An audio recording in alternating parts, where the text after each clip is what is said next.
السلام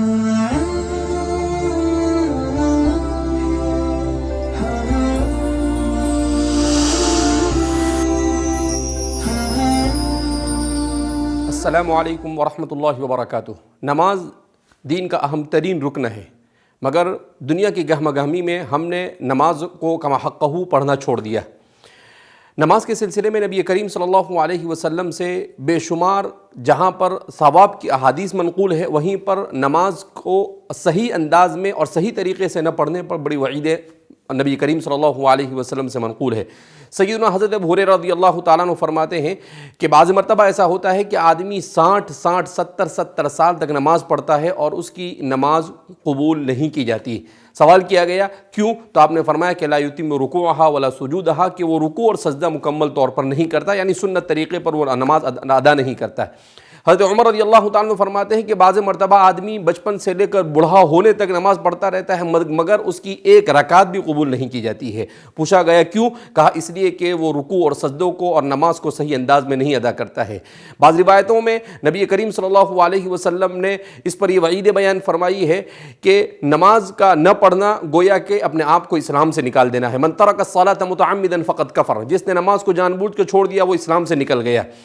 تو نبی کریم صلی اللہ علیہ وسلم نے یہ بھی فرمایا کہ صلو کما رأیتمونی اصلی، کہ تم نماز ایسے ہی پڑھو جیسا کہ مجھے نماز پڑھتے ہوئے دیکھو۔ تو نبی کریم صلی اللہ علیہ وسلم کے نماز کے طریقے کو حضرات صحابہ کرام رضوان اللہ تعالیٰ عنہم اجمعین دیکھتے تھے اور اسی کے مطابق نماز ادا کیا کرتے تھے۔ تو اس لیے ہم انہی احادیث کو سامنے رکھ کر یہ کوشش کرنے جا رہے ہیں کہ جیسے ہم نے اس سے پہلے نماز کے پروگرام کو تفصیل کے ساتھ بیان کیا تھا، اب اس وقت مختصر انداز میں ہم نماز کے طریقے کو بیان کرنے جا رہے ہیں تاکہ ہمارا ہر مسلمان نماز کو سنت طریقے کے مطابق ادا کرنے کا عادی بن جائے۔ جب ہم نماز سنت طریقے کے بعد ادا کرنے پر عادی ہو جائیں گے تو اللہ کا وعدہ ہے ان الصلاۃ تنہی عن الفحشاء والمنکر، کہ نماز بے حیائی سے اور برائیوں سے روکتی ہے۔ تو وہی نماز بے حیائی اور برائی سے روکتی ہے جس کو خشوع اور خضوع کے ساتھ پڑھا جاوے، جس کو سمجھ کر پڑھا جاوے، جس کو نبی کریم صلی اللہ علیہ وسلم کے بیان کردہ طریقے کے مطابق پڑھا جاوے۔ تو آئیے ہم جانتے ہیں کہ نماز کو سنت کے مطابق کیسے پڑھا جائے۔ سب سے پہلے جب ہم نماز شروع کریں گے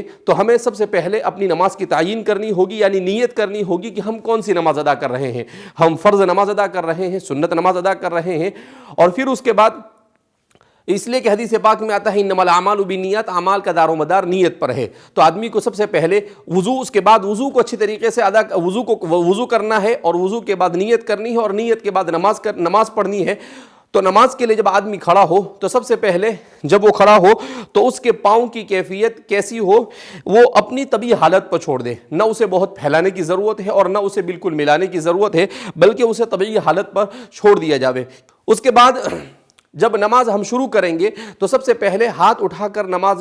ہم نماز کا آغاز کرتے ہیں۔ تو جب ہاتھ اٹھایا جاتا ہے تو عام طور پر ہمارے یہاں بعض حضرات اس طریقے سے ہاتھ اٹھا کر لیتے ہیں، بعض حضرات کان پکڑ کر کرتے ہیں، لیکن اس کا صحیح طریقہ یہ ہے کہ نماز کے لیے ہاتھ اٹھائے جائے۔ کہاں تک ہاتھ اٹھایا جائے؟ کانوں کی لو تک، وہاں پر لگانے کی ضرورت نہیں، اس کے محاذات میں، اور کوشش کی جائے کہ دونوں ہاتھ قبلے کی اس کا رخ قبلے کی طرف ہو۔ اس طرح سے آپ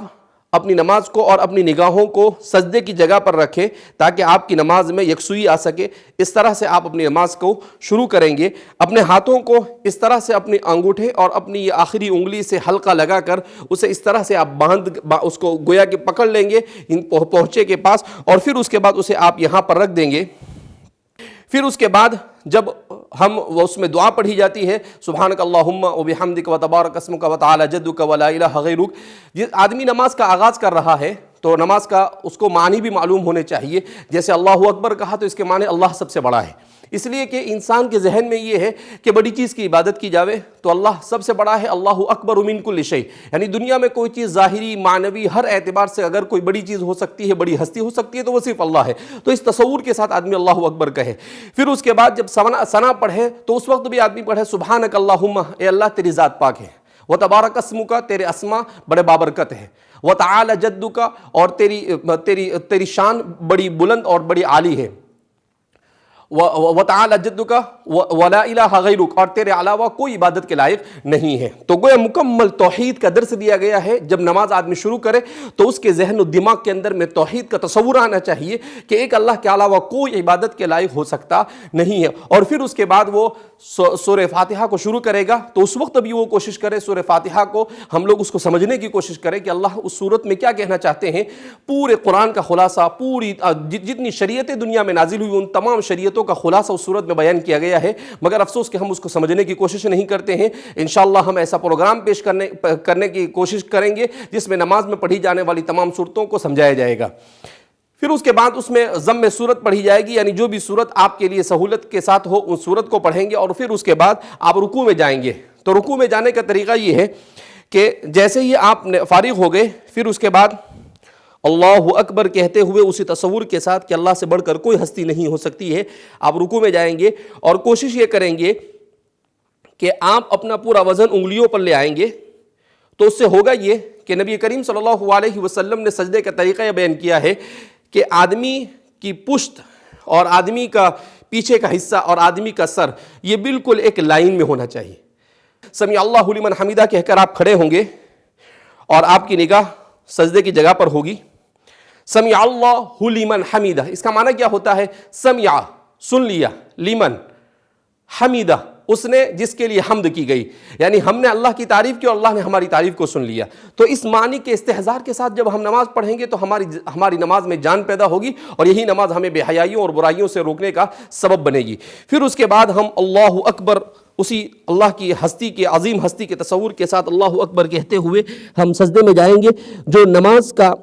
اہم ترین رکن ہے۔ سجدے کا طریقہ یہ ہے کہ سجدے میں سب سے پہلے تو یہ کہ کھڑے ہونے کے بعد آپ سجدے میں کیسے جائیں۔ عام طور پر بڑی غلطیاں ہوتی ہے اس میں، بعض حضرات اس طریقے سے پہلے اپنے ہاتھ ڈال لیتے ہیں، بعض حضرات ایسے بیٹھ جاتے ہیں اور پھر اس کے بعد سجدہ کرتے ہیں۔ تو اس کا صحیح طریقہ یہ ہے کہ آپ جیسے کھڑے ہیں ایسے سیدھے ہی آپ نیچے آئیں گے، اور نیچے آنے کے بغیر کسی سٹاپ کے اور بغیر کسی رکے ہوئے آپ سجدے کے اندر میں چلے جائیں گے۔ اور جب سجدے میں جائیں گے جیسا کہ ہم آپ کو کر بتاتے ہیں،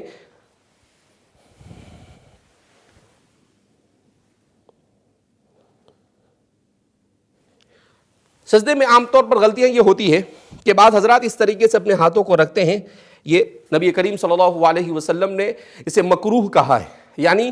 یہ عمل پسند نہیں کیا گیا۔ اسی طریقے سے بعض حضرات اپنے ہاتھوں کو اس طرح بچھا دیتے ہیں،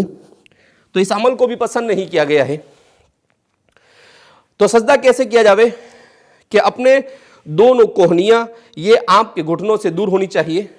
اور آپ کے یہ جو حصہ ہے ہاتھ کا، یہ دونوں ہاتھ کا حصہ یہ زمین سے اٹھا ہوا ہونا چاہیے، اور آپ کی پیشانی اور آپ کی ناک یہ زمین پر ٹکی ہوئی ہونی چاہیے۔ اس طرح سے جب آپ سجدہ کریں گے تو یہ سنت کے مطابق سجدہ ہوگا۔ ام المؤمنین عائشہ صدیقہ رضی اللہ تعالیٰ عنہ فرماتی ہے کہ آپ سجدہ کرتے تھے تو اتنی جگہ ہوتی تھی کہ ایک بکری کا چھوٹا سا بچہ وہاں سے گزر سکتا ہے۔ تو اسی انداز میں ہم سجدہ کرنے کی کوشش کریں، تھوڑا سا ہم فاصلہ رکھیں گے اور اپنی پیشانی، اور اس کو اس لیے کہا جاتا ہے، فقہاء نے لکھا ہے کہ اگر ہماری ناک اور پیشانی دونوں میں سے کوئی ایک چیز اگر سجدے میں نہیں رہتی ہے اور ہمارے پاؤں بھی اٹھ جاتے ہیں تو اس صورت میں ہماری نماز فاسد ہو جاتی ہے، نماز صحیح ہو سکتی نہیں ہے۔ اس لیے حدیث میں آتا ہے کہ بندہ جب سجدے میں ہوتا ہے تو گویا کہ اس کا سر اللہ کی گود میں ہوتا ہے۔ سب سے زیادہ بندہ اللہ کے قریب اس وقت ہوتا ہے جب وہ سجدے میں ہوتا ہے۔ اسی لیے اگر آدمی عربی جانتا ہے تو اسے سجدے کے اندر میں دعائیں مانگنی چاہیے۔ بعض حضرات نے لکھا ہے کہ سجدے میں کی جانے والی دعا کو اللہ کبھی بھی رد نہیں کرتا ہے، اس لیے کہ جب بندہ بالکل اللہ کے قریب ہوتا ہے اور اللہ سے مانگتا ہے تو ظاہر سی بات ہے کہ اللہ رب العزت اس کو کیسے اپنے دربار سے خالی ہاتھ چھوڑ سکتے ہیں۔ تو سجدے میں، اور عام طور پر یہ ہے کہ ہم سبحان ربی الاعلیٰ پڑھتے ہیں، اس کا معنی بھی ہمیں سمجھنا چاہیے، پاک ہے وہ ذات جو بڑی بلند ہے۔ اللہ رب العزت کی پاکی کو بیان کیا جا رہا ہے، اور بھی سجدے کی بہت ساری دعائیں نبی کریم صلی اللہ علیہ وسلم سے منقول ہے۔ آپ صلی اللہ علیہ وسلم سے منقول ہے کہ آپ صلی اللہ علیہ وسلم سجدے میں پڑھا کرتے تھے، اللہم اغفر لی ذنبی کلہ دقہ و جلہ کبیرہ و صغیرہ علانیتہ و سرہ، کہ اللہ رب العزت میرے گناہوں کو معاف فرما دے، چاہے چھوٹا ہو چاہے بڑا ہو، چاہے کس طرح کا بھی گناہ ہو، میرے تمام گناہوں کو معاف فرما۔ اب ظاہر سی بات ہے، بندہ جب اللہ کے اتنے قریب ہوگا اور اللہ اگر اس کے گناہوں کو معاف کریں گے تو اس بندے کے لیے اس سے بڑی اور کیا سعادت ہو سکتی ہے۔ اور بھی بہت ساری دعائیں نبی نبی کریم صلی اللہ علیہ وسلم سے منقول ہے، جو انشاءاللہ آپ کو اسی پروگرام کے اندر میں آپ کو دعائیں بتائی جائے گی، اس کو لکھ کر ہم انشاءاللہ پیش کرنے کی کوشش کریں گے اس کے ترجمے کے ساتھ۔ اس کے بعد سجدے کے بعد جب بیٹھا جاتا ہے اس کو جلسہ کہا جاتا ہے، دو سجدوں کے درمیان جو بیٹھتے ہیں اسے جلسہ کہا جاتا ہے۔ جلسے میں جب بیٹھتے ہیں تو یہ وقت بھی اللہ کے بڑے تقرب کا وقت ہوتا ہے، اسی لیے نبی کریم صلی اللہ علیہ وسلم اس وقت میں ایک دعا سکھائی آپ صلی اللہ علیہ وسلم نے، اللہم اغفر لی وارحمنی وعافینی وہدینی وارزقنی واجبرنی۔ اس میں سب کچھ آ گیا، دنیا اور آخرت کی تمام بھلائیاں آ گئی، تو ہمیں اس دعا کا بھی اہتمام کرنے کی کوشش کرنی چاہیے، اس لیے کہ جب بندہ دو سجدوں کے درمیان ہوتا ہے تو اللہ رب العزت اس کو اس وقت بندے کی طرف بہت زیادہ متوجہ ہوتا ہے، اور اللہ رب العزت اس کی ہر دعا کو قبول کرتے ہیں۔ لہذا اس بنا پر اس دعا کو بھی ہمیں سیکھنے کی کوشش کرنی چاہیے۔ اس کے بعد جب سجدے سے کھڑے ہو تو سجدے سے کھڑے ہونے میں بھی ہم بڑی کوتاہیاں کرتے ہیں، ضرورت اس بات کی ہے کہ سجدے سے کھڑے ہونے کے طریقے کو معلوم کر لیں۔ اس طرح سے سجدے سے کھڑے ہو،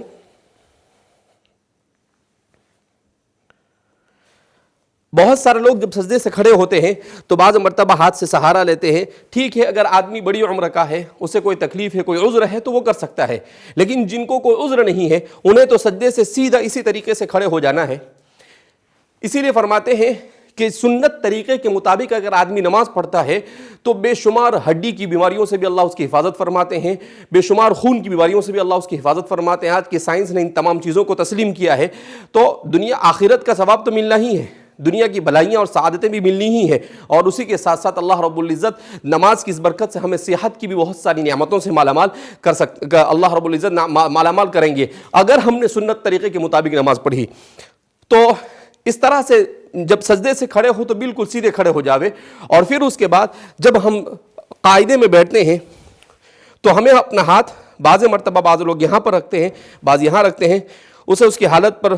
درمیان میں چھوڑ دیا جاوے، اور اس طرح سے کیا جاوے کہ اشہد واللہ الہ کے وقت انگلی کو اٹھائے۔ بعض مرتبہ ایسا ہوتا ہے کہ بعض لوگ بہت اوپر اٹھا لیتے ہیں، بعض لوگ بالکل کم اٹھاتے ہیں، تو اس کا صحیح طریقہ یہ ہے کہ اتنی اٹھائی جاوے کہ جتنا قبلے کی طرف اس کا رخ ہو سکے۔ قاعدے اخیرہ میں جب ہم بیٹھتے ہیں تو تحیات پڑھی جاتی ہے، درود شریف پڑھا جاتا ہے، اس کے بعد دعا پڑھی جاتی ہے۔